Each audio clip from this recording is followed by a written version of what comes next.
Para esta primera sesión estamos muy contentos, tenemos invitados de honor, invitadas de honor e invitados de honor. Nos acompañan y agradecemos muchísimo que hayan aceptado. Nos acompaña la maestra, la doctora Lucina Jiménez. Ella es antropóloga, ha encabezado múltiples proyectos culturales y dirigido instituciones culturales a lo largo de los últimos años. Ha sido directora del Centro Nacional de las Artes y también ha impulsado iniciativas desde la sociedad civil que han sido ejemplares, como es el caso de Conarte, trabajando en las escuelas con los niños. Actualmente Lucina, lo cual nos da mucho gusto, es la directora general del Instituto Nacional de Bellas Artes y Literatura del Gobierno de México. Bienvenida, querida Lucina. Nos acompaña también nuestra queridísima Lourdes Arizpe, maestra de muchas y muchos de nosotros, quienes estamos trabajando y estudiando en los temas de la política cultural. Un orgullo para México. Lourdes ha sido, yo creo que una de las más importantes pensadoras a nivel mundial sobre los derroteros de la cultura. Lourdes fue subdirectora general para la cultura en la UNESCO y fue fundamental en la redacción y la aprobación de la Convención de 2003 que le da al patrimonio cultural inmaterial un papel y una presencia que no tenían en las políticas públicas de los estados nacionales y que por supuesto ha sido también una carta de navegación para la construcción de apuestas y propósitos en materia cultural. Lourdes es actualmente profesora investigadora de la UNAM, desarrollando un trabajo que es muy importante y que afortunadamente nos sigue arrojando nuevas luces en el Centro Regional de Investigaciones Multidisciplinarias y, por supuesto, como Lucina es autora de una muy buena cantidad de libros y de obras que siempre son fundamentales para entender la cultura y sus múltiples dimensiones en el presente y, por supuesto, en el futuro. Nos acompaña Ernesto Piedras. Nos da muchísimo gusto, Ernesto, tenerte aquí. Muchos pensamos que Ernesto Piedras es tal vez la persona que ha dedicado más tiempo y más compromiso al estudio de la dimensión económica de la cultura en este país y, por supuesto, en una dimensión regional y global. Los estudios de Ernesto Piedras, cuánto vale la cultura, los estudios y los diagnósticos de Ernesto Piedras sobre el papel de la cultura en el Producto Interno Bruto, en los distintos derroteros del desarrollo, han sido fundamentales y también una fuente imprescindible para entender la cultura y el papel de la cultura en la realidad que vivimos y el papel que la cultura puede jugar. Las ideas y los datos de Ernesto siempre son parte de los estudios, de las discusiones y de la construcción de alternativas. Ernesto es economista, por supuesto, por la London School of Economics y académico en distintas instituciones como el ITAM y el CIDE, además de dirigir un equipo independiente de expertos y estudiosos de la economía cultural. Y presento también a Francisco Javier Dorantes. Francisco Javier Dorantes es jurista, académico de distintas universidades. Ha sido además, ha estado a cargo de los equipos jurídicos de múltiples instituciones, incluyendo las más importantes instituciones culturales del país. Actualmente es quien encabeza la dimensión jurídica de la Secretaría de Desarrollo Agrario, Territorial y Urbano, que se hace cargo, por supuesto, de las ciudades, pero además del desarrollo en las ciudades. Pero sobre todo, el trabajo de Francisco Javier Dorantes ha sido fundamental para, a la hora de legislar, porque Francisco es uno de los más importantes expertos en este país sobre derecho y cultura, sobre la legislación cultural, sobre las leyes con las cuales funcionan las instituciones culturales y las que establecen las posibilidades de ejercicio de los derechos culturales. Si estamos hablando de la necesidad de construir nuevas dimensiones, nuevas posibilidades, tendremos que contemplar de una manera muy importante el aspecto legislativo, y es por eso que aquí Francisco Javier Dorantes nos podrá platicar de lo que está viendo desde su mirada experta. Para acompañarme en la moderación de la sesión está Carlos Lara. Él también es un importante científico social y académico que se ha especializado en los temas vinculados al derecho y la cultura, a la economía y la cultura, siendo asesor, consultor de múltiples esfuerzos legislativos e institucionales desde la organización Artículo 27. Bienvenido, Carlos, y pues vamos a comenzar. Dicho esto y sin mayor preámbulo, le doy la palabra a Lucina Jiménez. Adelante, Lucina. Muchísimas gracias. Es un placer saludarles en este inicio de una reflexión que se antoja en verdad bastante necesaria, pertinente y diría que urgente. Y también celebro que esto lo impulse la Secretaría de Cultura de la Ciudad de México en relación con organismos internacionales que vienen planteando agendas relevantes en torno a esta relación entre cultura y economía en las ciudades. Saludo con mucho gusto a Lourdes Arizpe, con quien siempre me da mucho gusto encontrarme y dialogar. Siempre se quedan temas en la mesa. Y saludar también, por supuesto, a Carlos Lara, a Ernesto Piedras y a Francisco Dorantes, personas que sin lugar a dudas tienen mucho que seguirnos aportando en este campo. Me gustaría iniciar esta conversación señalando que hoy en día las ciudades son los centros neurálgicos del planeta. Y me importa decir eso porque hoy en día más del 50% de la población en el mundo habita en esas ciudades y está previsto que para el 2050 sea casi el 70% de la población. Eso lo que quiere decir es que tenemos un reto tremendo respecto a nuestra responsabilidad en la conservación de la vida planetaria y también respecto al sentido que pueda tener la permanencia de la especie humana dentro de este ecosistema que hoy por la pandemia se ponen mucho en debate respecto a qué estamos haciendo. Y creo que ese tema tiene mucho que ver con el sentido de cómo hoy en día las ciudades están obligadas, y por supuesto quienes las habitamos, a repensar el sentido de la sostenibilidad. Y este sentido de repensar la sostenibilidad nos lleva directamente al tema cultural, que desde, creo yo, los años 90 y sobre todo con los aportes que se hicieron desde Naciones Unidas, desde la UNESCO, pero también desde iniciativas locales de germinación de nuevo pensamiento, el tema de la sostenibilidad dejó de ser visto como un tema estrictamente económico, pero uno interrelacionado justamente con lo social, con lo medioambiental y cada vez más con lo cultural. Y creo yo que el aporte justamente que se hace a raíz del pensar la diversidad creativa es la manera como lo cultural está intrínsecamente ligado a todos los elementos sin los cuales no es posible pensar la sostenibilidad. Y creo que cada vez más tenemos que relevar que la visión que nosotros hemos tenido de la cultura como sector es una que tiene que poner en relevancia la viabilidad de la cultura como posibilidad de convivencia, como posibilidad de innovación, como posibilidad también de participación social y cada vez más en los ámbitos territoriales, como bien señalaba Cinti, pero también desde el punto de vista de su impacto medioambiental.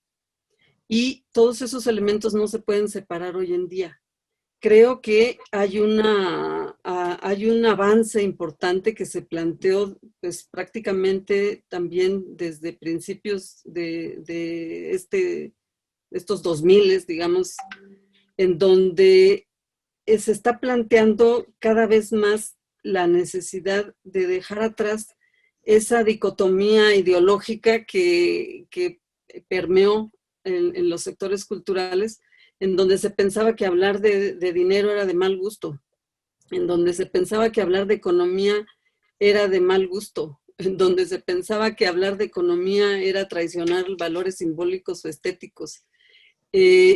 O por el otro lado, esa otra dicotomía en donde se pensaba que la cultura era solamente un instrumento a rentabilizar para beneficiar a otros sectores y no para pensar la sostenibilidad de la cultura en sí misma como sector. Y creo que ahí es donde estamos, digamos, en un espacio en donde hemos avanzado en muchos sentidos, pero hay otros en donde no lo hemos hecho. Y yo creo que este seminario nos puede abrir ese escenario efectivamente de reflexión. Hay una cuestión muy importante que creo que se puso de relevancia después del informe de nuestra diversidad creativa, con el informe que hace UNESCO en el 2011, en donde habla de la necesidad de invertir.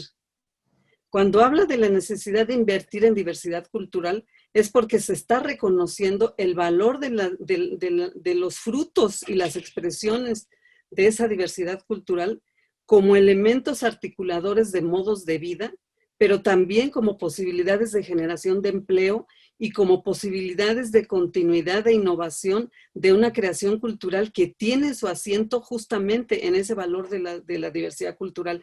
Pero ya no se está hablando solamente del reconocimiento moral o del reconocimiento estético o del reconocimiento incluso político, se está hablando del reconocimiento económico, porque finalmente el tema de la democracia cultural pasa por la posibilidad de que esos creadores contemporáneos, comunitarios, urbanos, híbridos, juveniles, de mujeres, de procesos ligados a la gestión de los recursos naturales, tengan la posibilidad de existir y de tener una viabilidad. Y eso pasa por el reconocimiento de la inversión como una estrategia pública, privada y civil que ojalá pueda tener como centro el bien común. Y ahí es donde creo que estamos enfrentando una discusión en donde no solo estamos hablando de las condiciones materiales en que se produce, se crea, se distribuye y se disfrutan esas expresiones de las diversidades culturales, sino también la posibilidad de cómo juega las ciudades en los países, pero también en las relaciones de ciudades en el mundo. Porque hoy en día la perspectiva de la globalización nos hace que en la medida en que seamos capaces de fortalecer los procesos territoriales, culturales de base, en esa medida podemos nosotros en verdad tener un rostro y una presencia muchísimo más afirmativa y mucho más fuerte a nivel mundial. Yo creo que hoy en día, con todos los procesos migratorios que se están desarrollando, eso hace que el peso de los procesos locales cada vez más vayan teniendo este sentido de visión internacional, interconectado, y de tal manera que si estamos hablando de fortalecer los procesos económicos, de algo que ayer discutía con las universidades Benito Juárez, si tenemos la posibilidad de fortalecer los procesos de producción de las músicas de la Mixteca en Oaxaca, que están profundamente relacionadas con las influencias musicales de las cuales han abrevado en ese terreno local, esas músicas pueden dialogar si les damos el fortalecimiento no solo formativo y cultural, sino económico y de viabilidad de grabación, de transmisión y de presencia en las redes de migración. Eso conectaría con el mercado en los Estados Unidos de manera definitiva, aprovechando las plataformas tecnológicas y aprovechando todas las posibilidades de la industria digital, pero siempre y cuando eso tenga un arraigo local, eso tenga un arraigo en las condiciones de producción de esos grupos, porque ese es su patrimonio. Entonces, hablar de cultura, economía y ciudad nos lleva también a un tema de revisión de cómo se dan esas condiciones materiales de producción, de creación, de distribución, de disfrute, de circulación, pero al mismo tiempo, ¿en qué sentido estamos generando las herramientas jurídicas, económicas, para que eso suceda? Y al mismo tiempo de generación de capacidades locales entre esos sectores, porque no se trata de asumir posturas paternalistas que a estas alturas de la vida las propias comunidades las rechazan, bueno, desde hace mucho, pero ahora con mucho mayor conocimiento de causa y con mucha mayor autonomía. Es decir, muchas comunidades no han esperado a que los gobiernos generen las herramientas o las condiciones, simplemente lo hacen y lo desarrollan, pero sí habría muchas posibilidades de innovación, que forma parte de la sostenibilidad también, si se generaran otras plataformas pertinentes. Entonces, estamos hablando de un momento, creo yo, en donde las políticas culturales pensadas en las ciudades para el desarrollo de esta relación entre cultura y economía pasa por transformar la noción de política cultural para pensarla como creación de ecosistemas en donde esa creación de ecosistemas tiene que fertilizar terrenos fértiles y al mismo tiempo eliminar plagas. Volviendo a mi ejemplo de las músicas de la Mixteca, ¿cuál sería una plaga que tendríamos que eliminar para que ese terreno sea fértil? El prejuicio y el racismo. A pensar que esas músicas no tienen el mismo nivel de la creación de las músicas de la tradición occidental, cuando en realidad esas músicas se nutren de mucho de ello, sin prejuicio y sin divisiones, que se han impuesto más bien por una modernidad que separa. Pero bueno, entonces esa política cultural pensada como ecosistema nos puede ayudar a generar terrenos mucho más fértiles y además pensar los terrenos no solo en la proximidad del espacio físico, porque el terreno hoy en día, por la migración y por la tecnología, ese terreno puede ser interconectado en escalas en donde podemos encontrar en la Mixteca Alta o en la zona urbana de Ciudad de Nezahualcóyotl, donde habitan muchos mixtecos, o en los Estados Unidos, donde la migración hace que esas redes de interconexión funcionen. Entonces, yo creo que esa es una mirada importante y ahora lo que toca es, desde esta perspectiva de cultura y economía en las ciudades, estamos pensando en la generación de esas estrategias de política pública para poder enriquecer, fortalecer el terreno, eliminar plagas, buscar estrategias de innovación, pero sobre todo fortalecer a los actores, a las actrices, que son quienes realmente generan esos recursos. Creo que estamos en un momento en donde también hemos de aplicar la noción de economía para pensar los recursos bioculturales. Los recursos bioculturales hoy en día constituyen el valor más importante para pensar el futuro de nuestras sociedades. Y esos recursos bioculturales también están en las ciudades. ¿Cómo le vamos a dar el valor económico también a los modos de hacer, a los saberes tradicionales, a los lenguajes artísticos que han sido fruto de muchas generaciones? ¿Cómo le vamos a dar el valor económico a nuestras infraestructuras culturales? Iniciábamos esta conversación previa a propósito de la necesidad de tener marcos jurídicos acordes a la contemporaneidad, pero también al valor histórico que tienen muchas de nuestras infraestructuras para ponerlas en valor y darles sentido de futuro. Y al mismo tiempo, cómo formamos capacidades. Yo creo que el tema de cultura y economía nos pone en el centro del debate también la cuestión de la democracia cultural, porque estamos hablando no solo de una política que fomenta el acceso, sino estamos hablando de una política que fomenta la producción, que garantiza la circulación, que pone las herramientas contemporáneas tecnológicas hoy en día al servicio de quien genera la cultura. Y la cultura no la generan las instituciones, la cultura la generan los grupos sociales en movimiento, en conflicto y en interrelación permanente con muchas otras tradiciones del mundo. Y yo pienso un poco para ir cerrando, porque yo sé que todo esto estamos abriendo el debate y mi intervención no tiene otro propósito más que de abrir ese panorama frente al cual estamos. en donde creo que estamos hablando también de ese tema de sostenibilidad, de la cultura en sí misma, que yo las asociaría también, a propósito de la pandemia, al tema de la salud. Es decir, la salud se cuida, la salud se preserva, se invierte en la salud y se requiere de la cultura para poder garantizar la vida de los seres humanos, porque finalmente la cultura es aquello que te hace ser y estar en un contexto específico, en un entorno natural específico y con una posibilidad de relacionarte con los demás en un entorno específico. Entonces yo creo que estos dos elementos en este momento no se pueden contraponer, ni se pueden contraponer nunca.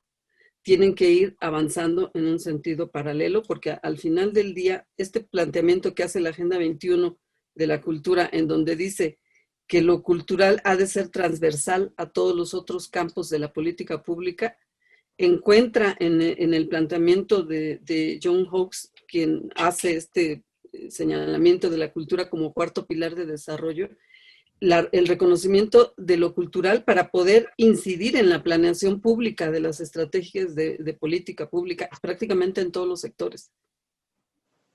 ¿Cómo hacemos para ir articulando cada vez eso en herramientas puntuales?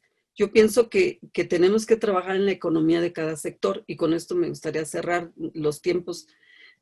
Ustedes me los marcan, pero me gustaría decir que hoy uno de los retos que tenemos es acercarnos sin prejuicio y con cada vez más herramientas pertinentes al estudio de la economía de los recursos bioculturales, pero también a la economía de la producción artística y a la economía de cómo se están gestionando o autogestionando incluso modos de hacer y saberes tradicionales en sistemas más vinculados al comunitarismo y al bien común, que al mismo tiempo coexisten, a veces en contradicción y a veces en conflicto total, con otros modelos de economías que sí nos llevan a plantear escalas. Porque no es lo mismo la manera como la economía se desarrolla en una comunidad barrial, aun cuando tenga una visión global, a aquellos sectores de la tecnología que en esta etapa se han convertido en fundamentales, porque prácticamente son las vías, las estamos usando ahorita nosotros para poder darle vida a este seminario. Pero estamos en un momento en donde todas estas plataformas también tienen que ser analizadas, y de eso seguramente Ernesto nos hablará con mucha mayor lucidez.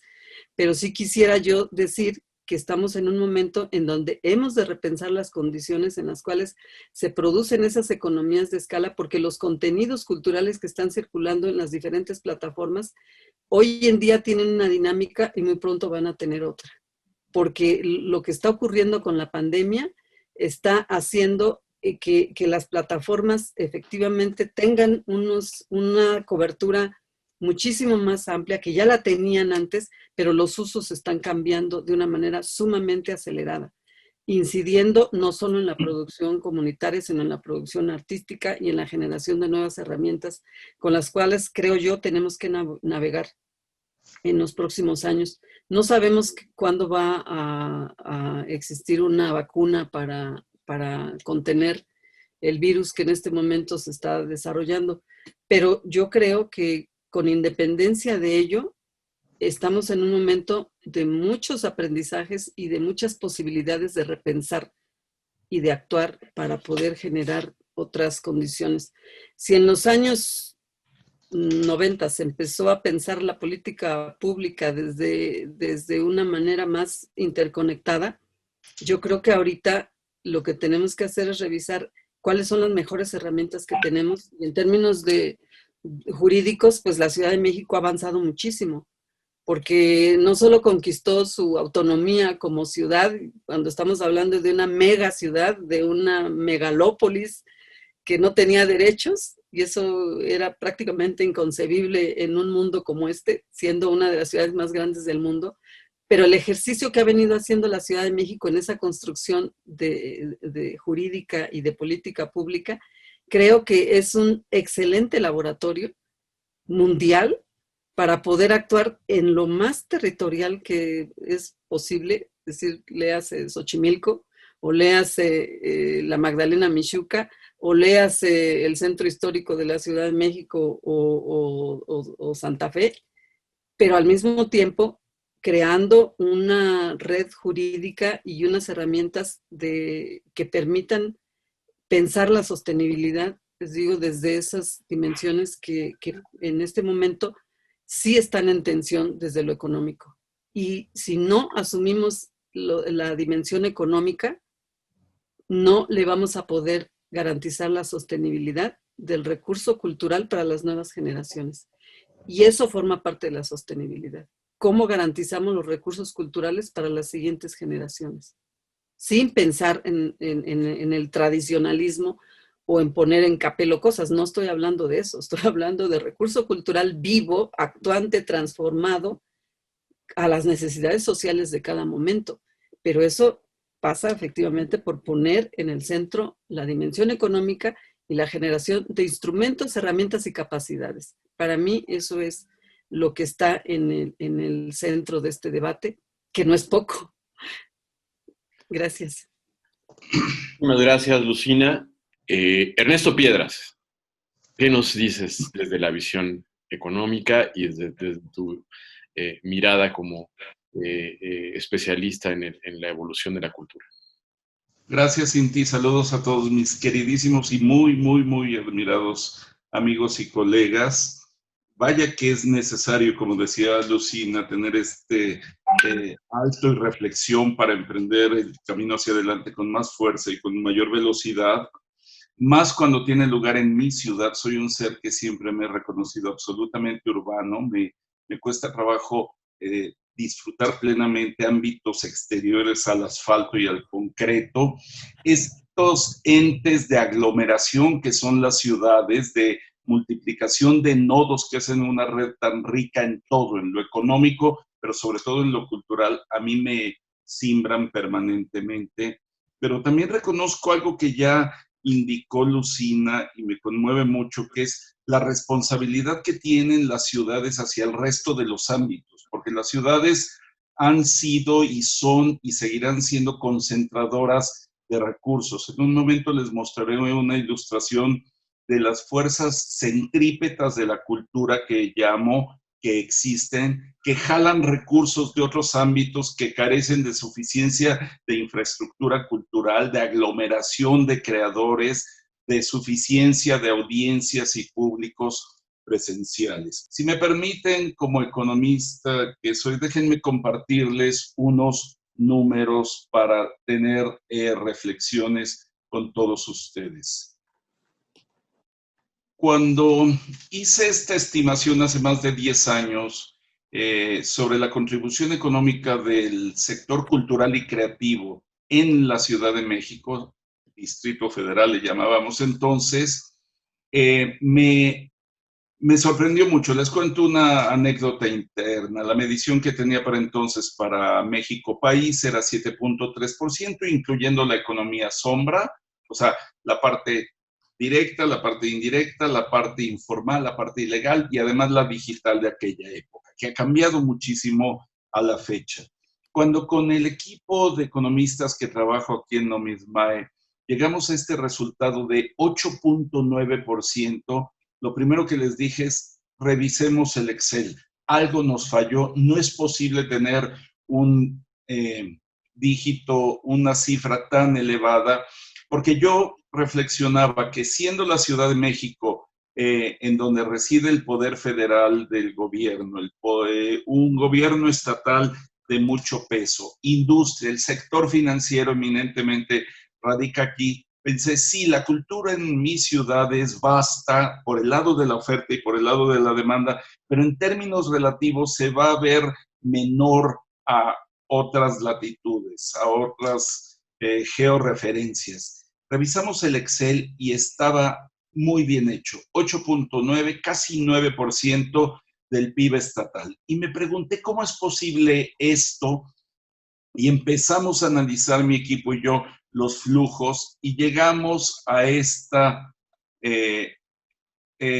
reflexión que existen aquí en las ciudades, pero no solo en la Ciudad de México. Yo ya había visto ese efecto con un grupo musical escocés, Franz Ferdinand, que surgió de lo que en México llamaríamos una ranchería escocesa.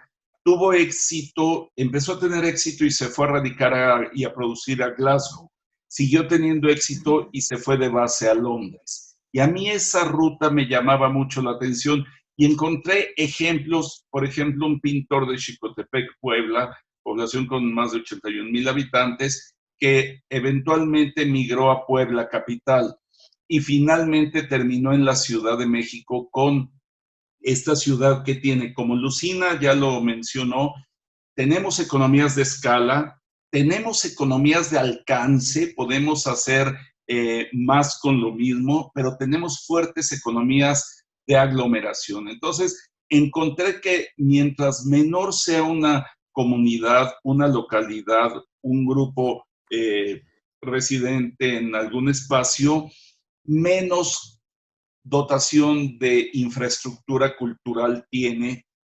Y en cambio la Ciudad de México tiene una vasta infraestructura, que ahora la ilustraré en números, tiene audiencias también muy vastas. Y la otra cosa, por el lado de la oferta de los creadores, de los artistas, es los creadores quieren estar con creadores y aquí conviven. Yo los veo todo el tiempo reuniéndose a tomar un café, una copa de vino, a discutir en foros presenciales cuando lo hemos podido hacer. Entonces, redondeo esta idea mostrando que existen desde las comunidades menores efectos o fuerzas centrífugas que expulsan la creatividad y en las ciudades grandes fuerzas o efectos centrípetos que atraen la creatividad. Entonces, eso nos deja con una suerte de responsabilidad de no exclusión desde las ciudades, partiendo del nivel y la plataforma en la que nos ubicamos y también de una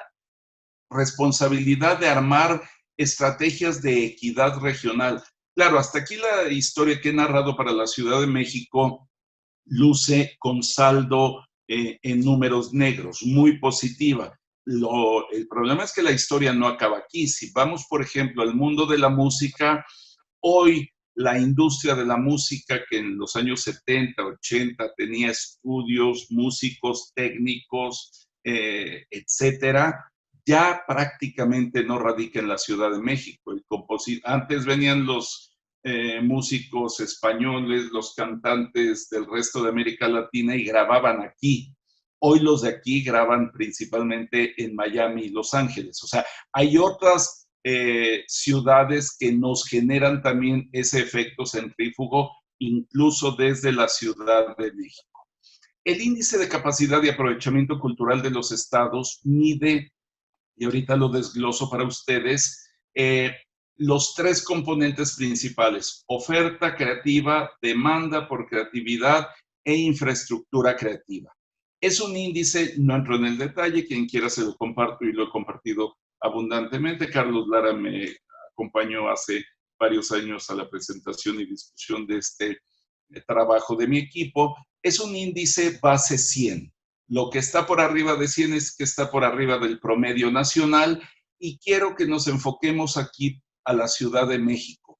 Más de 3 veces las capacidades promedio nacionales. O sea, la diferencia es abismal. Si vemos la segunda posición, que es el Estado de México, tiene 143. Incluso si les digo que pongamos atención a los 10 primeros, a los que están por arriba del promedio de 100, encontramos que muchos de estos se benefician de la derrama poblacional, si me permiten llamarle, y con ello la demanda y la oferta creativa y cultural desde la Ciudad de México. Morelos no se explicaría mucho sin este efecto cercano, efecto de periferia cercano a la Ciudad de México. Querétaro no queda exento, Puebla todavía genera mucho, pero alcanza a tener un beneficio, y definitivamente el Estado de México. Insisto, base 100 y la Ciudad de México hace 312 puntos y muy disparado por arriba les digo, es 5 veces superior al que apareció en último lugar del ranking, que es Durango. Aquí seleccioné algunos estados nada más a manera de ilustración. Ciudad de México en las 3 categorías, demanda cultural, oferta cultural e infraestructura, aparece, como ya intuíamos desde la lámina pasada, en el primer lugar, y así en el índice de desarrollo humano de PNUD que me permitía aquí ingresar. Fíjense las variaciones que tienen otros estados. Por ejemplo, Morelos, en demanda tiene una muy vasta demanda que lo empata con su nivel promedio, novena posición. Su oferta es acotada. Si hiciéramos política cultural, diríamos, convendría entonces dirigir los recursos al apoyo a la oferta creativa e infraestructura también se queda escasa. Y así lo podemos seguir leyendo. Esta es la ciudad que tenemos y mis reflexiones para acotarme al tiempo es, como ciudad, encerrémonos en este muro medieval imaginario que nos conforma en la ciudad. Tenemos estas economías de aglomeración, tenemos abundancia de infraestructura, tenemos calles que son infraestructura creativa, tenemos transportes que son infraestructura creativa. El vagonero que se sube cotidianamente al metro es un creador en práctica. Y así consecutivamente. Tenemos una alta vocación, tenemos el nivel educativo muy por arriba del promedio nacional, tenemos el poder adquisitivo, un PIB muy mal distribuido, hay problemas de inequidad internos. Si nos escondemos en los promedios, el promedio es muy superior en la Ciudad de México como PIB al del país como país completo. Pero yo creo que buena parte del trabajo de la política cultural es seguir multiplicando estos nodos. Somos una aglomeración que permite eso, la multiplicación de la creatividad.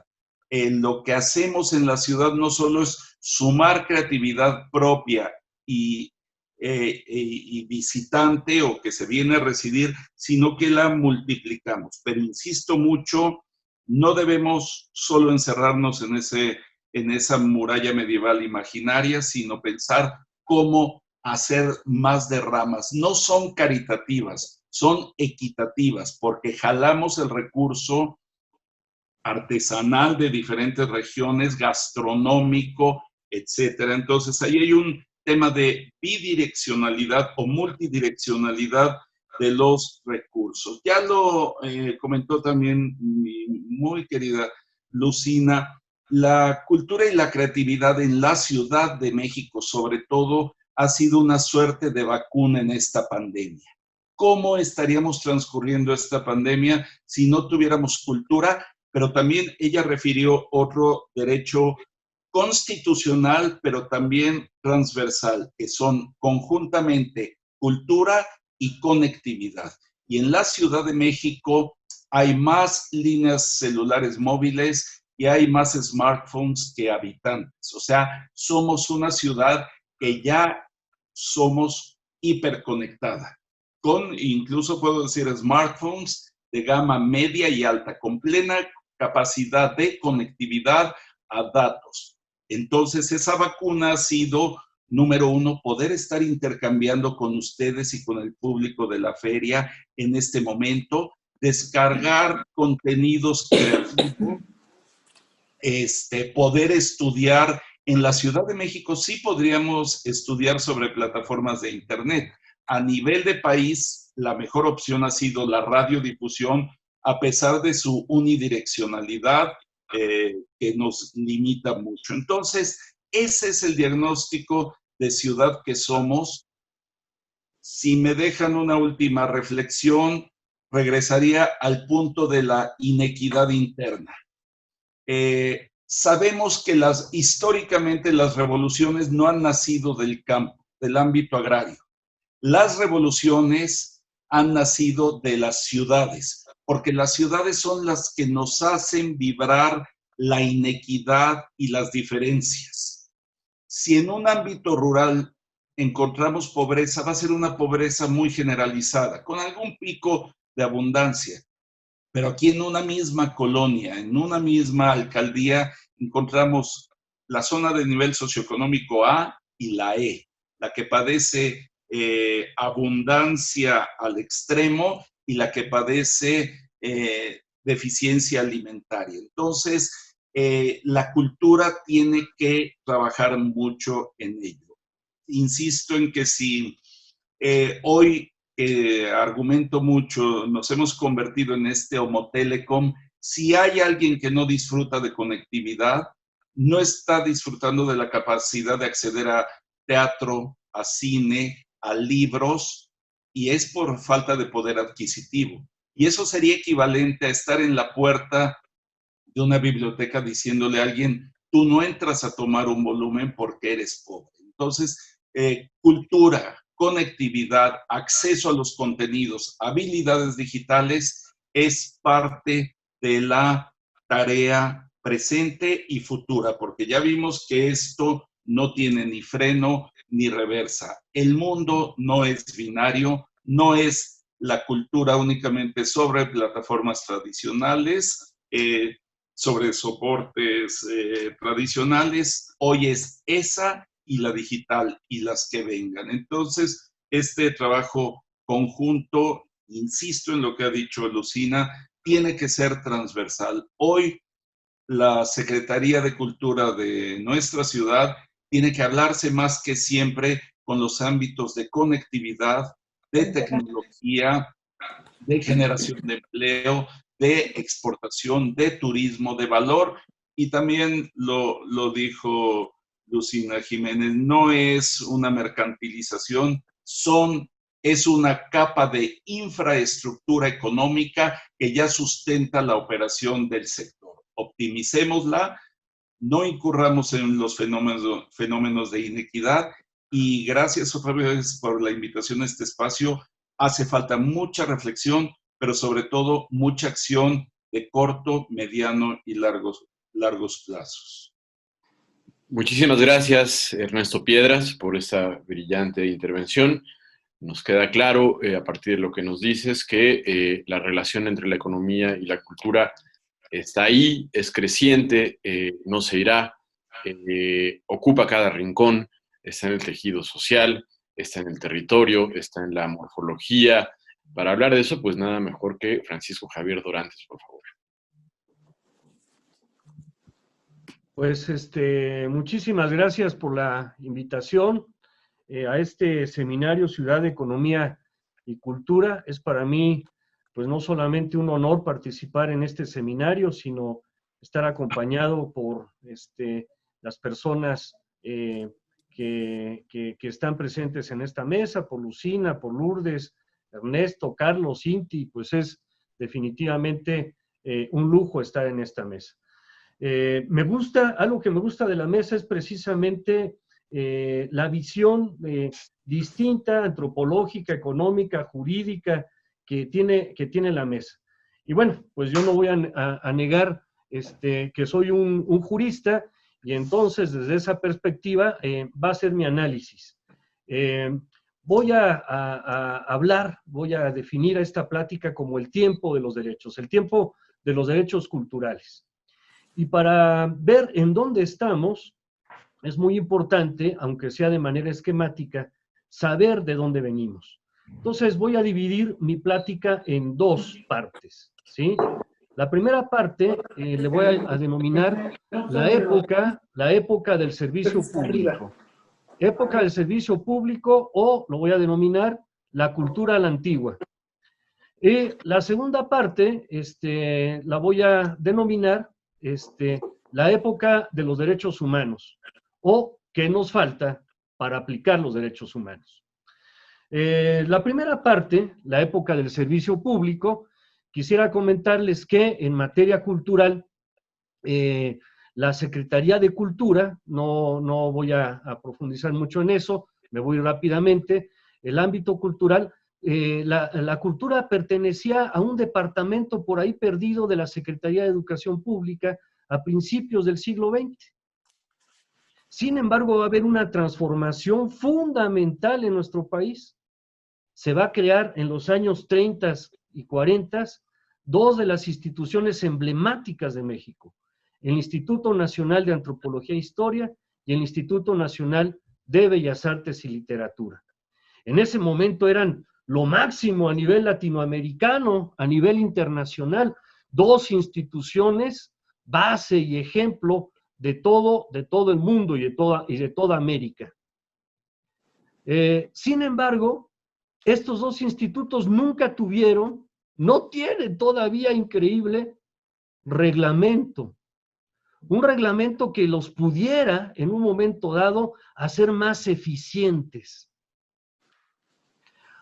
Siguiente aspecto, hay una reforma muy importante en 1976, cuando se hace la Ley Orgánica de la Administración Pública Federal. Se vuelve a estructurar toda la administración pública. Pero a esa cena jurídica, a esa gran reforma jurídica, no fue llamado ni el INA ni el INBA. Quedaron con esta estructura de los años 40, con esta forma de ver el derecho antigua. 1976. Sin embargo, también en ese 76 se va a ver al servicio público, a los servidores públicos, como simples prestadores de un servicio, cosa que va a rebasar con muchísimo la verdadera esencia del INBA y del INA. Ya lo ha dicho Ernesto Piedras, la cultura no es de ninguna manera un privilegio, es una necesidad del pueblo mexicano. La cultura no es un mero servicio público, es un derecho. Y es una forma que deben de tener para mejorar las personas. En esta lógica, en los años 90 y en el año 2000, cuando hago mi libro Derecho Cultural Mexicano, por ahí hubo una servidora pública, que no voy a decir su nombre porque me apena, que decía, el derecho a la cultura no existe, derechos culturales no existen. Los mismos servidores del INA y del INBA, sin decir nombres, decían, derechos culturales, por favor, Francisco, ¿qué te pasa? Eso no existe. La cultura pertenece a todos y los derechos culturales no son una realidad, no existen. Imagínense la gravedad de hablar de la inexistencia de un derecho a la cultura en un país como México, que tiene una de las riquezas culturales más importantes del mundo. Primera reflexión que tuvimos en aquella época, muchos de los que estamos sentados en esta mesa, por supuesto que hay derechos culturales y por supuesto que es necesario reformar las instituciones y el derecho en torno a la cultura. Se lograron avances importantes, avances muy, muy importantes. Se incorporó, por fin, en la Constitución, el derecho a la cultura. Y con eso se dio apertura a un nuevo tiempo de derechos. Siguiente parte de mi propuesta, ¿sí? Los derechos humanos. En el 2011 va a haber una reforma muy importante a la Constitución. Por primera vez en México va a haber algo que se denomina el control de convencionalidad. Y más allá de nuestra Constitución, los derechos previstos en los tratados internacionales van a formar parte de nuestro fundamento constitucional. Y sorpresa para los detractores, dentro de esos derechos, muchos derechos culturales. 2011. Mientras tanto, ¿qué sucede en el gobierno federal y qué sucede en el gobierno local? Otra vez, los grandes olvidados, INBA e INA, no han incorporado estructuralmente y jurídicamente a este nuevo bagaje jurídico tan importante. Hay un avance, la Secretaría de Cultura. Hay otro avance, la Ley de Derechos. Pero sigue con la vieja lógica de que el INBA y la Secretaría de Cultura son meros prestadores de un servicio público. No nos ha quedado claro en esta nueva estructura que el INBA y la Secretaría de Cultura, con fundamento en el artículo 1 de la Constitución, ahora son garantes de un derecho, garantes de los derechos culturales. Eso es algo que estructuralmente en nuestro país no hemos entendido. Es hacia donde tenemos que avanzar. ¿Cómo podemos fortalecer a nuestras instituciones culturales para que se conviertan en verdaderos garantes de estos derechos culturales? Esa es la discusión actual. Eso es lo que debe de preocuparnos a los juristas. ¿Saben cuántos juristas, y esto lo digo para los jóvenes que nos escuchan, cuántos juristas se dedican al derecho cultural? Los puedo contar con los dedos de mis manos y los conozco a todos. Es una vergüenza que en México no exista un análisis sistemático y técnico de lo que implica un derecho cultural. ¿Qué es lo que se requiere? Tenemos, para darles un ejemplo, resulta que en materia constitucional tenemos un Ferrari, pero en nuestras instituciones culturales tenemos un Volkswagen. Un Volkswagen que le incorporamos piezas de donde sea. ¿Por qué? Porque el modelo se nos está quedando. El modelo es antiguo. El modelo está enquilosado. Tenemos que ver esto desde otra perspectiva. ¿Cuál es esa perspectiva? Y por eso celebro mucho, Inti, Carlos, que hagan este esfuerzo desde la Secretaría de la Cultura de la Ciudad de México.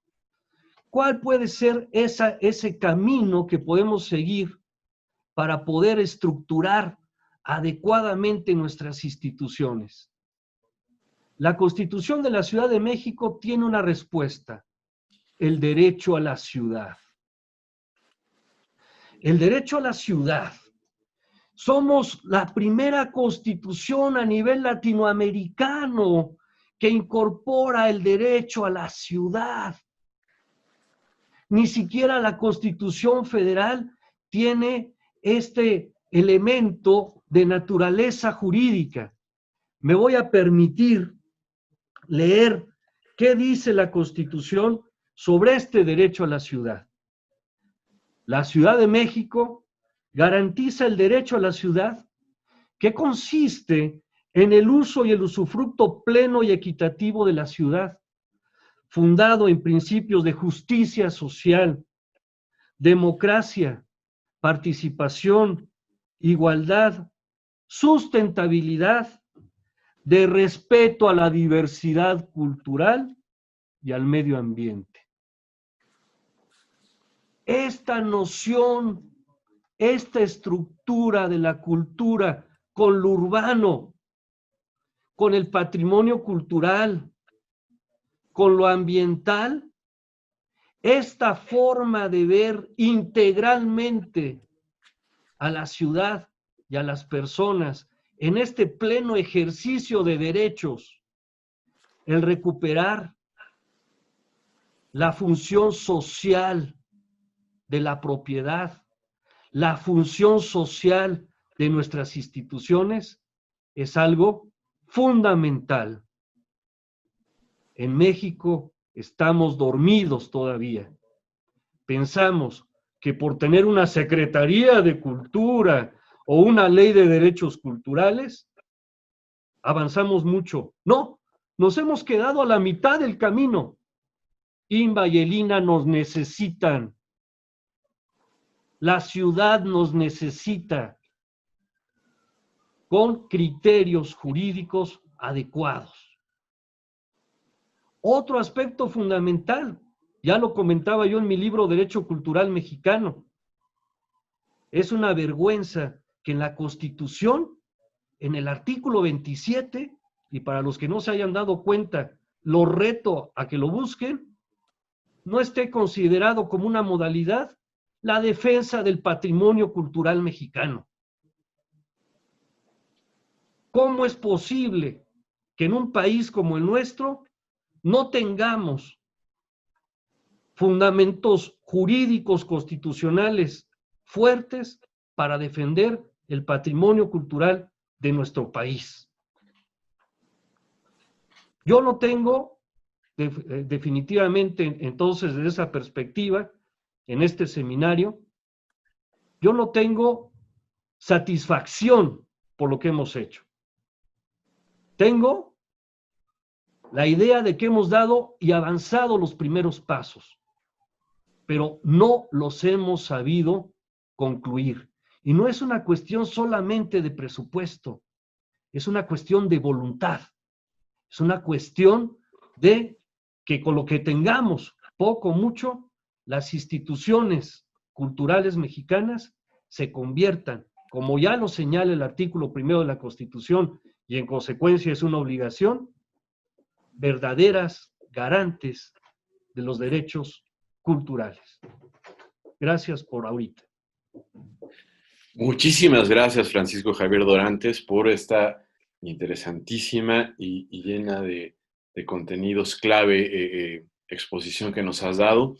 Evidentemente, la ciudad, somos la gente, pero también su entorno.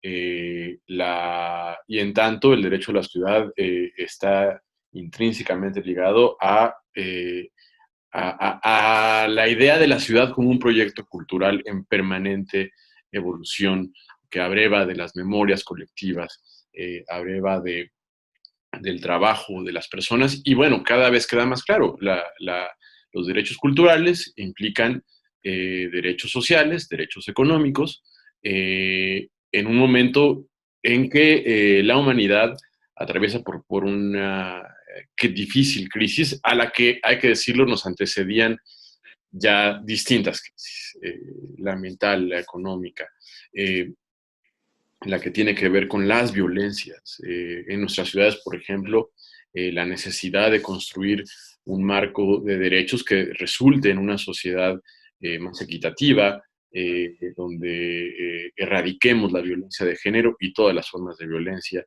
en un momento en que las estructuras verticales de dominación tradicionales pues están siendo puestas en duda, por ejemplo, por los jóvenes. La cultura está ahí, atravesándolo todo, genera trabajo, está en la posibilidad de encontrar soluciones, ha sido un antídoto, como ya lo han mencionado, para hacer frente a la pandemia, pero evidentemente, como dice Francisco Javier Dorantes, tenemos mucho por hacer. Y lo primero es dialogar, debatir, ponernos de acuerdo en algunas cosas y caminar juntos. Lourdes Arizpe, por favor, para cerrar esta ronda, adelante. Gracias. ¿Sí me escuchan? Sí. Sí, perfecto. Primero quisiera presentarles el cuadro que tengo detrás, que es un bellísimo cuadro de Águeda Lozano, pintora de Chihuahua, que vivió mucho tiempo en París, incluso la Rotonda de México en París, que es una zona cerca del Trocadero, tiene una magnífica escultura de Águeda. Entonces, le hago publicidad cada vez que puedo. Muy bien. Pues gracias por la invitación. Déjenme empezar diciendo que estoy bastante deslumbrada porque las 3 exposiciones han sido excelentes y articulan ya de otra manera toda la discusión sobre cultura, economía y ciudad. Como ustedes saben, yo he trabajado mucho a nivel internacional y no he estado realmente presente en estas discusiones. Y lo que veo es un avance enorme, en donde ya hay una práctica para incidir en las realidades a través de cada una de las perspectivas que ustedes acaban de presentar. En esos términos, no tiene caso que yo reitere mucho de lo que tenía en mi trabajo, porque ustedes ya lo han pronunciado de una manera muy explícita y sobre todo de una gran utilidad para avanzar hacia el futuro. Voy entonces a reducir mi presentación y mencionarles solo 2 puntos que quisiera señalar. Empezaré por decir que nuestro mundo se encuentra en una fase de muy rápidas transiciones en cuanto a energía, tecnologías digitales, la extracción de recursos naturales y minerales, etcétera, condiciones todas que seguirán cambiando la base del metabolismo socioeconómico de las ciudades. Al mismo tiempo cambian las formas de relaciones sociales como nunca ha sucedido, que están siendo rebasadas por las incesantes exploraciones que realizan hoy los habitantes de las ciudades para mantenerse a flote en un mundo líquido que disuelve los viejos paisajes visuales y las formas tradicionales de convivir. Hoy se convive, como ya bien han dicho ustedes, se convive a través del teléfono celular, se aprende a través de la televisión, lo que nunca esperábamos, y las tabletas, se reconocen las diversidades de género y de composición de las familias a través del streaming y del internet. Y para colmo, estamos ensayando miles de pequeñas formas de reconstruir nuestra sociedad en tiempos del COVID y en el marco del antropoceno. Sin embargo, hay algo que no cambia, y esto es la necesidad de vivir en sociedad y de cuidar a los demás para hacer posible un futuro. En este tumulto de transiciones, yo sugiero que la consigna para los próximos años tendría que ser construir, construir, construir. No es una nueva modalidad de vida para la humanidad. Según Henri Bergson, el filósofo francés, más que haber sido Homo sapiens, hemos sido siempre a lo largo de la historia Homo faber. Es la capacidad de mujeres y hombres de producir y fabricar de manera creativa, desde las relaciones sociales hasta los grandes monumentos. Esto es la característica de nuestra especie, tan amenazada en la actualidad por nuestra ceguera hacia los ecosistemas planetarios. Trabajo en un proyecto internacional que se llama Arte Faber, apoyado internacionalmente por Francia y Alemania, que consiste en reunir y analizar de otra manera lo que han sido el número inconmensurable de obras literarias, de imaginación, visuales y musicales que construyen nuestro imaginario, tan necesario para imaginar nuevos pasos hacia el futuro. Todas estas obras despliegan una representación y profusa de mundos económicos y sociales que muestran uno a uno paisajes e infraestructuras, historias, actividades, las acciones de sus agentes y sus productos y servicios. Pero para resumir lo que quiero señalar, voy a hablar de 2 puntos que me parece que podríamos impulsar para abordar los temas del seminario. Y la primera les va a sonar como algo del pasado, la naturaleza del trabajo. Y lo defino porque estoy sorprendida de cómo el confinamiento durante la pandemia, que rompe o en todo caso trastorna totalmente la forma del trabajo, le deja a la gente en un limbo. No nos habíamos dado cuenta, lo sabíamos, que el trabajo es constitutivo del ser humano. Y ahora, platicando con amigos, visitando gente en Tepoztlán, que es el lugar donde estoy en confinamiento, la gente está desorientada porque el trabajo les daba una primera noción de quiénes son. Y no me refiero a el trabajo que es pagado con un salario y que pertenece a este mundo neoliberal en donde lo único que cuenta es la competencia, la rentabilidad y el salario, sino lo que fue antaño la noción del trabajo, de que como seres humanos lo valioso que producimos es el fabricar, el trabajar, el hacer artefactos. Y esto me parece que puede volverse a enfatizar en términos, obviamente, de la economía. Lo que nos presenta Ernesto Piedras es extraordinario en términos de análisis de la relación entre economía y cultura. Pero esa economía, pensarla también en términos de que la gente se sienta creadora y se sienta productiva. El ser humano productor está en el centro de la historia y de la identidad. Sus actividades de producción, fabricación y creación de artefactos, artesanías y arte forman la base de la organización social en la que viven. Forma parte de su definición también como grupo, como comunidad, como etnia y como lugar de la ciudad que crea un sentido de pertenencia.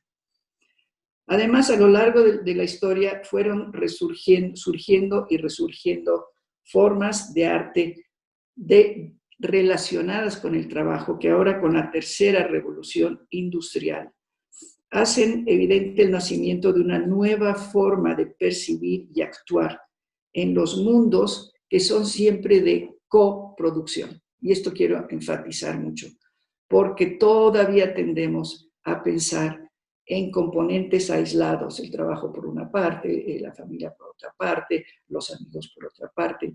Y tenemos que acostumbrarnos a pensar siempre en redes complejas de relaciones. Y en este sentido, toda producción es coproducción. Y lo que señalaba de manera tan interesante Lucina, de cómo las comunidades musicales ya están totalmente interconectadas, es porque están coproduciendo los escritores, los artistas, los antropólogos, lo sabemos muy bien. Tomamos de los demás, escuchamos a los demás y de ahí abrevamos las nuevas ideas que nosotros podamos presentar. Pero es siempre coproducción, co-creación. Y esto nos lleva a revalorizar el patrimonio cultural en términos de actividad manual, física, tecnológica, para transmitir los saberes tradicionales y las innovaciones científicas a través de redes de demostración, aprendizaje y oficio. Y esto lo hemos visto tanto en nuestro trabajo de campo en las comunidades, en donde los niños asisten a las fiestas del pueblo a ver a los danzantes y empiezan a querer danzar y escuchan los sonidos y se van socializando de una manera realmente magnífica. Por cierto, una de nuestras preocupaciones en la actual pandemia es cómo los niños están perdiendo esta posibilidad de acercarse al patrimonio cultural inmaterial, a las danzas, a la música. Claro, esto además de la preocupación de que los niños teniendo que aprender por televisión, pues es otra forma de relacionarse con el mundo. En fin, pero no entraré a eso. Entonces, ahora se trataría de redefinir el trabajo como un logro personal, que aún si esto se plasma a través de las redes, las personas están escribiendo, están haciendo el esfuerzo de tocar música, están haciendo el esfuerzo de mostrar sus artesanías a través de las redes tecnológicas a partir de un trabajo propio, personal, que les da una identidad. Y por cierto, esto me lleva a otro punto que mencionaré muy rápidamente, que si nos damos cuenta que el trabajo nos crea una pertenencia, además de las otras que podamos tener, esa pertenencia es una pertenencia gremial y sin remontarnos a lo que fueron las organizaciones gremiales del siglo XVIII y XIX. Hay que repensar también que la mayoría de nuestros amigos casi siempre provienen del círculo de trabajo que tenemos. Por ejemplo, los antropólogos, pues evidentemente nos relacionamos mucho con los antropólogos. Y así los distintos gremios. Quizá habría que crear otra palabra para referirnos a esta pertenencia del trabajo y de los oficios, pero revalorizar los oficios como una identidad personal y de comunidad. Ese es el primer punto que quería señalar. Y el segundo es que, sabiendo lo siguiente, que la huella ecológica, el peso de la huella ecológica humana sobre el medio ambiente en términos de consumo ya ha rebasado la capacidad estimada de la Tierra para sostenernos. Es decir, ya pasamos la línea que indicaba que ya no se puede reproducir la humanidad en términos de esta capacidad de la Tierra. Esto es gravísimo. Entonces, una de las cuestiones que hay que explorar es cómo lograr que el consumo material se convierta en consumo inmaterial. Me parece que las ciudades son el lugar, como bien decía Ernesto Piedras en sus análisis, las ciudades son las que van a poder hacer esta transición. ¿Qué significa? Significa que al aumentar la complejidad cultural, se puede hacer la transformación para que lo que no sea necesario consumir en términos de materiales pueda transformarse en formas no materiales, como estamos viendo que sucede, como software de las computadoras, como eventos culturales, como reuniones en Zoom de todo tipo sobre arte, literatura, juegos o simplemente los chats que ahora se han vuelto tan importantes en nuestras vidas. Y estos productos no materiales sí pueden entrar al mercado para que la gente pueda recibir, ser redituados por estos trabajos. Entonces, empezar a pensar cómo transformamos el consumo material en un consumo no material. Quisiera, en términos de ver la sostenibilidad como una actividad de transformación, quisiera nada más relevar el acuerdo de Escazú, porque se conoce poco, que es el Acuerdo Regional sobre Acceso a la Información, la Participación Pública y el Acceso a la Justicia en Asuntos Ambientales en América Latina y el Caribe. Ese es todo el título, conocido como el Acuerdo de Escazú, es más fácil de entender, que fue firmado y ratificado por los países latinoamericanos en Nueva York en una ceremonia de alto nivel en la Asamblea General del periodo de sesiones 74, y en donde se apoya que puedan participar de manera efectiva en las decisiones que afectan su vida y su entorno y accedan a la justicia en asuntos ambientales los habitantes de los países y en particular los habitantes de las ciudades, porque en las ciudades tendemos a perder de vista que existe un entorno socioambiental. Y finalmente, la cultura tiene que ser de transformación, ya no puede ser nada más de representación o de pertenencia. Esa transformación, ¿cómo la logramos? La logramos construyendo y construyendo. Primero, hay que ampliar la visión de lo que es una ciudad, y me gustó mucho lo que señaló Francisco Javier Dorantes en términos de la responsabilidad de los derechos culturales y lo que señaló Ernesto Piedras como la responsabilidad de las ciudades de hacer un flujo bidireccional con las otras zonas del país. Ampliar esta visión para dejar claro que hay que incorporar la coproducción del desarrollo con las fuerzas ecosistémicas, la convivencia con todos los seres vivientes y un reconocimiento armonizado con los patrimonios históricos y los proyectos de futuro. Eso es lo que, a lo que se refirió Lucina cuando dijo que hay que ir hacia el futuro sin olvidar el valor histórico del patrimonio. Segundo, impulsar una cultura de la transformación que vaya más allá de la sostenibilidad para que los actores locales y nacionales encuentren soluciones nuevas a los problemas actuales. En mi último libro señalaba yo que la sostenibilidad tiene que convertirse en transformación.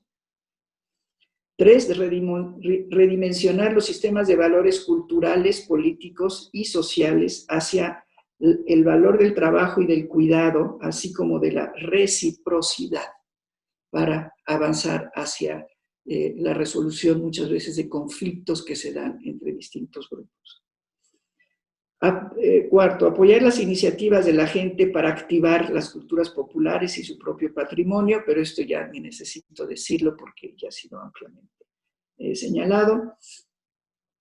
Y fortalecer, punto 5, fortalecer la nueva presencia cultural de México en el marco internacional de ciudades creativas, en base a las corrientes innovadoras y creadoras que los mexicanos siempre han desarrollado. 6, hacer más incisivas las acciones legislativas, justamente, educativas, culturales y artísticas, para que las tecnologías digitales no solamente sean un vehículo para salir, dar a conocer, discutir, sino para que se conviertan en un medio, un vehículo para apropiarnos de las propias redes de comunicación. Entonces hay que construir formas de discusión que vayan más allá de los simples chats, que que rebajan tanto la calidad de las comunicaciones. Y 7, finalmente, y esto es otro punto muy distinto, iniciar los debates y los análisis sobre los impactos de los nuevos descubrimientos y técnicas que se han descubierto sobre las herencias genéticas, el funcionamiento del cerebro y las interacciones entre los seres humanos y otras especies. Este es un punto sumamente importante que se deja de lado, pero que nos van a cambiar de manera muy significativa la forma de creación psicosocial de personas, el tipo de cuidado que se debe dar, el tipo de relaciones sociales. Y ya vemos fenómenos nuevos que van a impactar mucho en las sociedades y sobre todo en las ciudades. Finalmente, para terminar,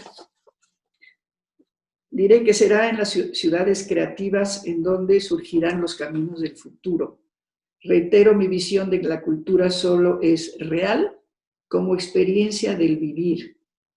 Aún frente a las adversidades podemos abarcar la imaginación, los esfuerzos y los logros al apoyar la autoorganización para las innovaciones y la inclusión, pensando en especial en que las mujeres puedan aportar su enorme capacidad para abrirnos paso hacia el futuro.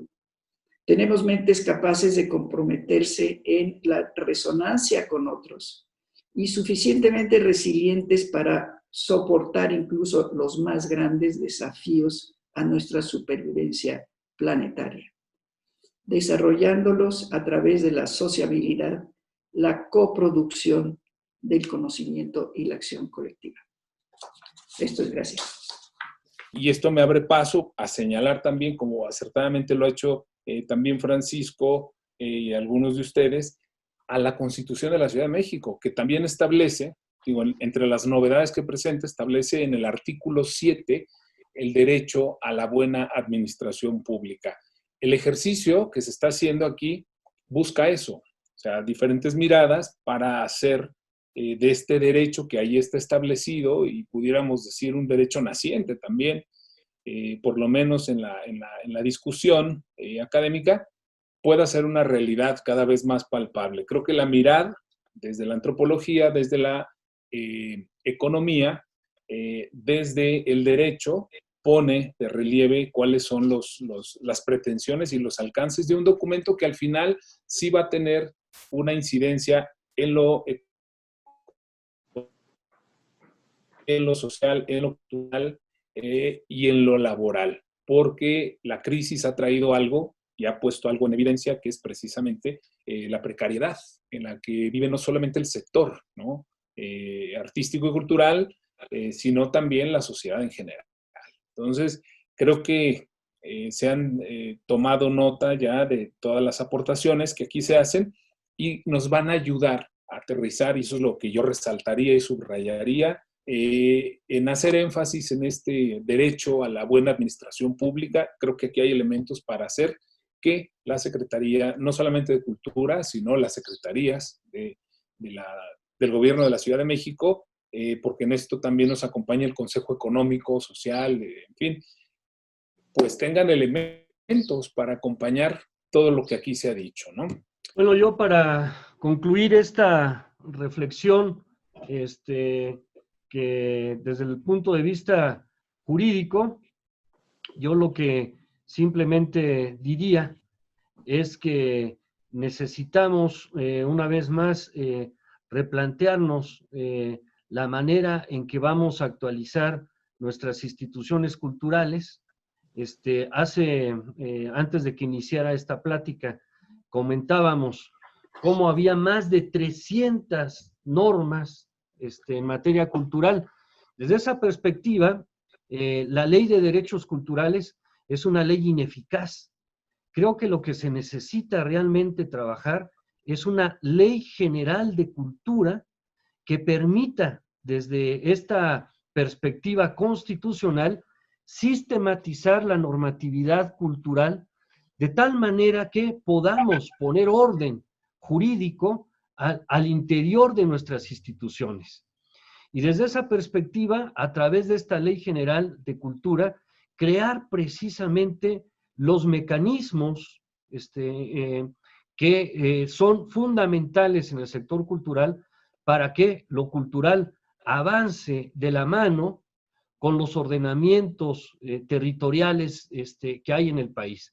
Desde esa perspectiva es muy importante que lo cultural vaya de la mano de lo urbanístico, que vaya de la mano de lo ambiental, que vaya de la mano de lo agrario, que vaya de la mano de todas estas legislaciones que inciden sobre nuestro patrimonio en lo particular. No es posible que en la actualidad lo relativo al patrimonio cultural sea tomado al último. ¿Por qué razón? Porque no hay una actualización de nuestro marco normativo de las instituciones principales del país. El derecho a la ciudad ya no es un concepto sociológico. El derecho a la ciudad es un concepto jurídico. Es un concepto jurídico complejo que abarca diferentes tipos de derechos. ¿Cómo vamos a engranar esos derechos? Ese es otro reto importante. Esa es otra herramienta importante. ¿Cómo vamos a conciliar, desde el punto de vista de este nuevo tiempo de derechos, el derecho al trabajo, el derecho a la ciudad, la movilidad, el patrimonio cultural, el derecho al acceso a los bienes y servicios culturales? Creo que ese es nuestro siguiente reto. Y con esto terminaría y les agradezco mucho a los organizadores y a los compañeros. Adelante, Ernesto. El camino hacia adelante. Yo sigo en la línea de lo que comentaba nuestro amigo Francisco en el campo legal, pero lo digo como economista. Y me sumo a su propuesta de contar con una nueva, no renovada, nueva Ley General de Cultura, en donde otra vez en voz de mi gremio, en voz de economista, yo agregaría, y este es un trabajo que ya hemos hecho conjuntamente Carlos Lara, Lucina Jiménez, otros amigos y yo en el consejo redactor de la ley que opera a nivel nacional, yo propondría contar de una vez por todas con un capítulo económico en esta ley de cultura. Un capítulo económico lo hemos construido mucho Lucina, Carlos, varios amigos más y yo, que tenga indicadores útiles que tenga una metodología de presupuestación. No podemos seguir ya solo dependiendo de la capacidad o incapacidad de gestión legislativa anual o desde las secretarías para generar los recursos. La Secretaría del Bienestar, antes de Desarrollo Social, tiene un piso ya bien fincado porque cuenta con una metodología. Esas lecciones debemos traerlas al campo de la cultura y la creatividad en la ciudad y, bueno, claro, a nivel nacional. Seríamos pioneros a nivel mundial porque no hay una ley de cultura que tenga propiamente un capítulo económico, y quién, sino México y la Ciudad de México, lo amerita para presupuestación, para desarrollo y mantenimiento de infraestructura, generación de audiencias, apoyo a creadores, apoyo en mercadotecnia. El campo es muy vasto, ya no es discusión si hay una economía o no. Hoy el tema es cómo optimizamos para los creadores, para las audiencias, para los accesos, esta creación y este acceso. También retomo lo que todos hemos mencionado, transversalidad. La transversalidad de la cultura es algo que también la sabemos, no voy a abundar en ello, parecería un tono de necedad insistir en ello, porque está en todos los discursos, pero únicamente en los discursos. Es tiempo de que esa transversalidad sea plenamente permeada en el diseño, instrumentación y evaluación de las políticas públicas. Aquí ya lo dijimos. Ustedes mencionaron, la cultura es salud, la cultura es conectividad, la cultura es paz, la cultura es educación.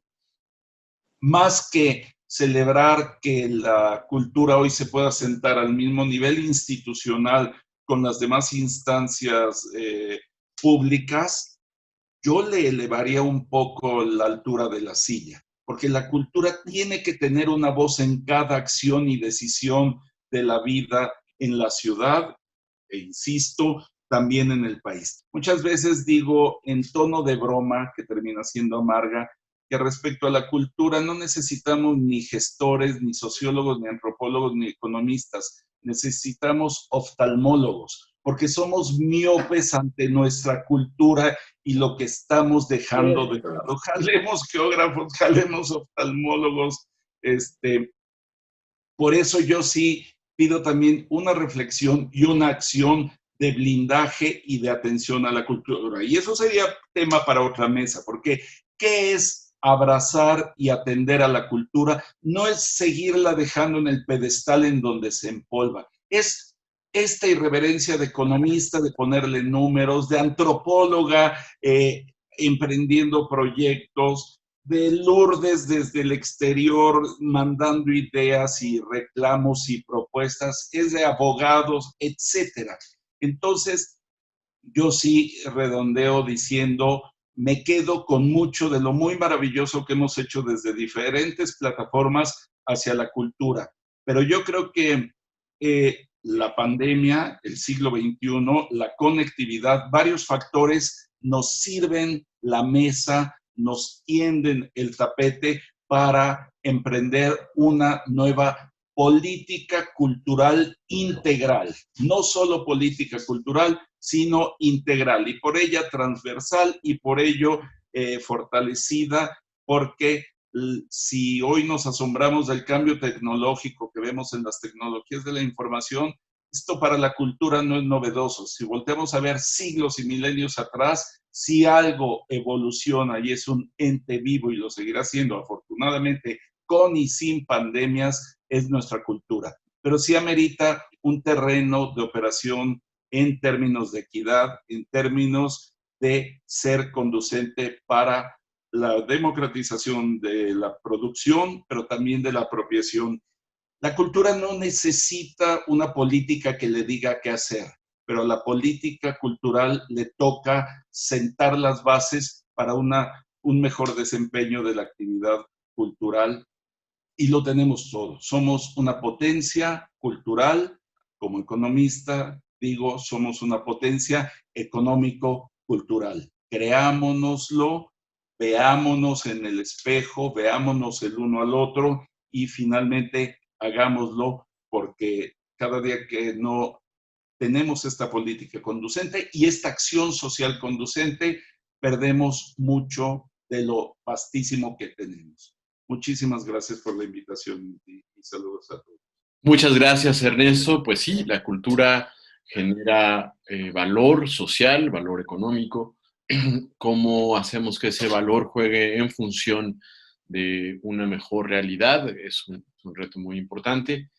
Estimada Lourdes, pues para ir concluyendo, la cultura que es ciudad, la ciudad que es cultura, que a su vez son trabajo, saberes acumulados en el tiempo, posibilidades de transformación en esta realidad difícil. ¿Con qué te quedas después de estas primeras reflexiones, sabiendo que seguiremos debatiendo y reflexionando todavía durante un buen tiempo, hasta que, como dice por ahí una amiga, la cultura se haga costumbre, pero hay mucho por hacer.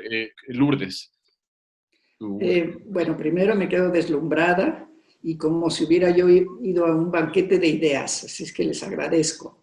Sí necesitamos una oftalmología, pero el problema es que se complican las cosas. La cultura, estamos usando un vocablo muy general, todo cabe en la cultura, pero la cultura es arte, es artefactos, es apreciación, es colaboración, pero es también identidad. Y cuando entramos a las cuestiones de identidad de la cultura, allí es donde se empiezan a complicar las cosas. Porque como todos sabemos, la cultura es polisémica. Y esa polisemia, creo que ningún país ha logrado todavía manejarla de una manera que en términos legislativos pueda funcionar adecuadamente para que todos los ciudadanos estén contentos con cómo se maneja. Entonces creo que necesitamos darle más atención a esta cuestión de cómo vive la gente la cultura como identidad. Y por eso mencionaba yo cómo es importante que el trabajo vuelva a reconocerse como una forma de identidad y de creación de un círculo cercano de amistades, de conocidos, con quienes se colabora toda la vida. Y así hay otros ámbitos en donde podemos ir desglosando cuáles son los aspectos que aplican para diversas actividades en una ciudad y para los distintos ámbitos de una ciudad. Perdón, me está indicando que ya se me acabó la batería. Creo que tengo 1 minuto de batería. Entonces me despido. Ha sido realmente muy interesante. Muchas gracias por la invitación y encantada de verte, Lucina, Ernesto, Inti y Carlos. Encantada de conocerte ahora y escucharte y espero que nos veamos pronto. Creo que voy a desaparecer involuntariamente. Muchas gracias, Lourdes. Muy bien. Muchas gracias por todo lo que nos has dicho y ¿qué balance haces después de esta sesión, querida Lucina Jiménez? Bueno, yo creo que sí se abren como 10 enciclopedias digitales y físicas para abordar este tema, porque efectivamente es muy amplio. Pero yo me quedo con la necesidad, en verdad, de ver la política pública como esa creación de ecosistema. Porque si la seguimos viendo de la manera convencional, como simplemente acciones que llevan a cabo los gobiernos o las entidades, podemos seguirnos confundiendo simplemente con el cumplimiento de ciertos objetivos que incluso pueden estar planteados en las normatividades institucionales. Pero yo creo que tenemos que ir más allá, porque si no vamos más allá, entonces no hacemos el desplazamiento que se requiere para que los gobiernos de las ciudades y los gobiernos nacionales comprendan o comprendamos que tenemos que mirar de forma ecosistémica. ¿Por qué? Porque de otra manera no vamos a colocar la cultura como un espacio de inversión. Yo insisto en que tenemos que cambiar las nociones. No es solamente tema de que si el gasto público tiene un porcentaje o no dedicado a la cultura, que por supuesto que es deseable y que cada vez sea mayor, pero ese no es solo el tema. El tema es cómo colocamos la cultura en esa visión de ecosistema como un regulador, como un igualador, como un equilibrante y como una herramienta en verdad que ayuda a una sociedad a transitar por las crisis más inverosímiles que hemos vivido y que estamos viviendo y que todavía nos faltan por vivir. Entonces, si nosotros lo colocamos como una inversión y una creación de ecosistema que ayuda a la regulación, a la igualación, a disminuir esas desigualdades de las que tú hablabas, entonces vamos a entender que incluso creo yo que tenemos que dejar de hablar la cultura desde la cultura. A ver si me explico. Tenemos que salirnos de la cultura para hablar de la cultura, porque si seguimos hablando de la cultura desde la cultura es endogámico. Está encerrado en sí mismo, cuando en realidad tenemos que hablar de la cultura desde el desarrollo urbano, tenemos que hablar de la cultura desde las políticas de seguridad pública o más bien seguridad ciudadana. Tenemos que hablar de la cultura desde los derechos de las mujeres, desde las necesidades de reconstruir las periferias y de equilibrar los territorios. Entonces, eso nos lleva al ejercicio del derecho a la ciudad en un plano en verdad territorial, sectorial y de reconocimiento de esos ámbitos específicos de los grupos de identidad creadora, creativa, activos, actuantes, para poder efectivamente ejercer sus derechos ciudadanos, sus derechos humanos y sus derechos culturales, que no son solamente acceso, sino son capacidad de gestionar sus propios recursos culturales. Y eso tiene que ver con la inversión, porque es la generación de condiciones para eso. Fíjense que incluso si nosotros tuviéramos una lectura de planeación programática de ciudad, estoy hablando estrictamente de herramienta de política pública, si tuviéramos unas herramientas de planeación programática intersectorial que no pretendan que la cultura invada los otros espacios, sino desde la dinámica y la lógica de esos otros sectores, involucrar la dimensión cultural, entonces podríamos incluso no tener que vivir permanentemente en la crisis presupuestal, porque esa enfermedad financiera de la cultura de la que yo he hablado durante otros años, esa enfermedad financiera de la cultura tiene cura, pero tenemos que salirnos del sector para no seguir siendo autorreferenciales, ¿no? De todos escúchenme porque yo vengo de la cultura. No, yo pienso que tenemos que ponernos en los zapatos de los otros sectores para resolver temas de desarrollo urbano y temas de seguridad ciudadana y temas de convivencia comunitaria que en verdad urge establecer desde procesos culturales que van en lo territorial, y eso pasa por una planeación programática, estratégica de otro orden. Yo creo que lo digo porque yo vengo de ese tipo de experiencias, desde donde actúas desde el ámbito de otros sectores e incorporas el elemento cultural orgánicamente, no como un préstamo forzado, sino en realidad como la atención de una necesidad orgánica a una serie de necesidades de las cuales depende el derecho a la ciudad. Porque si tú me dices que el derecho a la ciudad no pasa por la posibilidad de que las mujeres podamos caminar de noche por cualquier parque sin que tengas miedo, eso pasa por un proceso de apropiación territorial cultural de esa comunidad, por el hecho del cuidado colectivo de una coproducción del espacio seguro, y eso pasa por el ejercicio de unos derechos culturales que solo se van a poder leer desde ahí. Entonces, simplemente yo me quedaría con eso. Celebro el inicio de este diálogo. Son temas que a mí me apasionan, en los que por fortuna he podido compartir con todos ustedes y todas ustedes la reflexión, las experiencias, los fracasos, los ímpetus. Y bueno, pues yo pienso que tenemos mucho que caminar a este respecto. En verdad, muchas gracias por la invitación. Muchas gracias, Lucina. A nombre del Gobierno de la Ciudad de México, muchas gracias.